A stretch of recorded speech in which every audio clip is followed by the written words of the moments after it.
Shefeed football പീക്കിലേക്ക് ഏവർക്കും സ്വാഗതം. Argentina Canada മത്സരത്തോടു കൂടി കോപ്പ അമേരിക്ക ഫുട്ബോൾ നാളെയാണ് ആരംഭിക്കുന്നത്. നമുക്കറിയാം ഇന്ത്യൻ സമയം പുലർച്ചെ 5:30-നാണ് മത്സരം. എന്തായാലും ഈ ഒരു മത്സരത്തിൽ അർജന്റീനയുടെ ഒരു സാധ്യത 11 ഒന്ന് പരിശോധിച്ച് നോക്കാം. നമുക്കെന്തായാലും ഗോൾ കീപ്പിങ്ങിൽ മാർട്ടിനസ് ആണ് ഒരു ആദ്യ 11 അല്ലെങ്കിൽ ഫസ്റ്റ് ചോയ്സ് ഗോൾ കീപ്പറായി മാർട്ടിനസ് തന്നെയായിരിക്കും വരിക.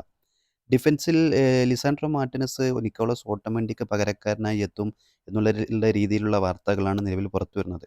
അതായത് ക്രിസ്ത്യാനോ റൊമാരോയുടെ ഒരു സഹതാരമായി അല്ലെങ്കിൽ അദ്ദേഹത്തിൻ്റെ ഒരു കൂട്ടുകെട്ടായി ഓട്ടമൻഡി ആയിരുന്നു നിലവിൽ സ്ഥാനത്തുണ്ടായിരുന്നത്.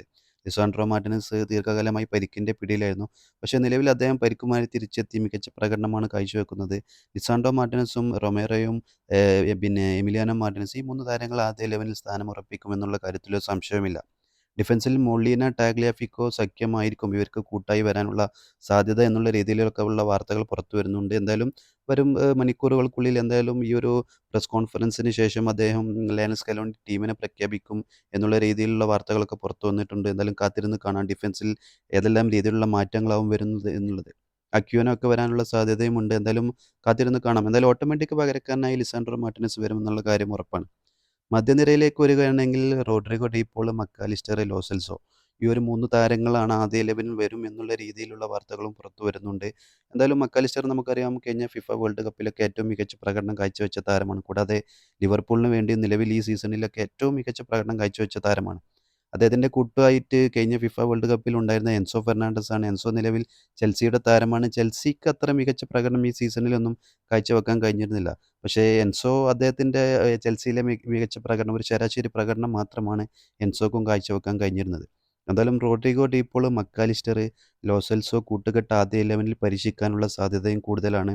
ഇതും ഈ ഒരു ടീമിൻ്റെ ഏത് രീതിയിലുള്ള കാര്യങ്ങളായിരിക്കും എന്നുള്ളത് വരും മണിക്കൂറുകളിൽ നിന്ന് നമുക്ക് അറിയാൻ കഴിയും. എന്തായാലും കാത്തിരുന്ന് കാണാം ഏതൊക്കെ രീതിയിലായിരിക്കും മധ്യനിരയിൽ സ്കലോണി അർജന്റീനയുടെ മധ്യനിര ഏത് രീതിയിലൊക്കെ ആയിരിക്കും, ഏതെല്ലാം താരങ്ങളായിരിക്കും കളത്തിലിറങ്ങുക എന്നുള്ളത്. മുന്നേറ്റ നിരയിൽ ലയണൽ മെസ്സി എന്തായാലും ആദ്യ 11-ൽ എന്നുള്ള കാര്യം ഉറപ്പാണ്. അതുപോലെ ഏഞ്ചൽ ഡി മരിയ. ലൗട്രോ മാർട്ടിനസിൻ്റെ കാര്യത്തിലാണ് ഒരു സംശയം. അദ്ദേഹം ഫിഫ വേൾഡ് കപ്പിൽ ആദ്യത്തെ റൗണ്ട് മത്സരങ്ങളിലൊക്കെ അദ്ദേഹത്തിന് ഫസ്റ്റ് 11-ൽ സ്ഥാനം കൊടുത്തിരുന്നു. പക്ഷേ വേണ്ട രീതിയിലുള്ള ഒരു മികച്ച പ്രകടനം അദ്ദേഹത്തിന് കാഴ്ചവെക്കാൻ കഴിഞ്ഞിരുന്നില്ല. എന്തായാലും ഈ ഒരു മത്സരത്തിലും ലൗട്രോ മാർട്ടിനസിന് ആദ്യ 11-ൽ സ്ഥാനം കൊടുക്കാനുള്ള സാധ്യത കൂടുതലാണ്. കാരണം അദ്ദേഹം ഇന്റർ മിലാനൊക്കെ വേണ്ടി ഏറ്റവും മികച്ച പ്രകടനം കാഴ്ചവെച്ചിരുന്നു. പക്ഷേ ദേശീയ ടീമിന് വേണ്ടി അദ്ദേഹത്തിന് സ്കോർ ചെയ്യാൻ കഴിഞ്ഞിരുന്നില്ല. കാരണം അദ്ദേഹം ഒരു ബോക്സ് ടു ബോക്സ് പ്ലെയറാണ്. അദ്ദേഹത്തിൻ്റെ പിന്നെ കുറഞ്ഞ ഒരു നേരിയ ചാൻസ് പോലും ഗോളടിക്കാൻ അല്ലെങ്കിൽ ഇന്റർ മിലാനിൽ ഗോളാക്കി മാറ്റിയിരുന്നു അദ്ദേഹം. പക്ഷേ ദേശീയ ടീമിൽ അദ്ദേഹത്തിന് മികച്ച പ്രകടനം കാഴ്ചവെക്കാൻ കഴിഞ്ഞിരുന്നില്ല. നിലവിൽ അദ്ദേഹത്തിൻ്റെ പകരക്കാരനായി ജൂലിയൻ അൽവാരസിനെ ആദ്യ 11-ൽ കൊണ്ടുവന്നാലും അത്ഭുതപ്പെടേണ്ടതില്ല. പക്ഷേ മാഞ്ചസ്റ്റർ സിറ്റിക്കുള്ള അവസാന കുറഞ്ഞ മത്സരങ്ങളിലെ പിന്നെ ഈ ഒരു സീസണിൽ അൽവാരസിന് അത്ര മികച്ച പ്രകടനം കാഴ്ചവെക്കാൻ കഴിഞ്ഞിരുന്നില്ല. എന്തായാലും Lautaro Martinez, Messi, Angel Di Maria കൂട്ടുകെട്ട് വരാനും സാധ്യതയുണ്ട്. എന്തായാലും കാത്തിരുന്ന് കാണാം. ഇന്ത്യൻ സമയം പുലർച്ചെ 5:30-നാണ് മത്സരം. പക്ഷേ ആരാധകർക്കൊക്കെ ഒരു നിരാശ നൽകുന്ന വാർത്ത നിലവിൽ ഇന്ത്യയിൽ ഈ ഒരു കോപ്പ അമേരിക്ക ഫുട്ബോളിൻ്റെ തത്സമയ സംപ്രേഷണം ഒരു ചാനലും ഇതുവരെ ഏറ്റെടുത്തിട്ടില്ല എന്നുള്ളതാണ്.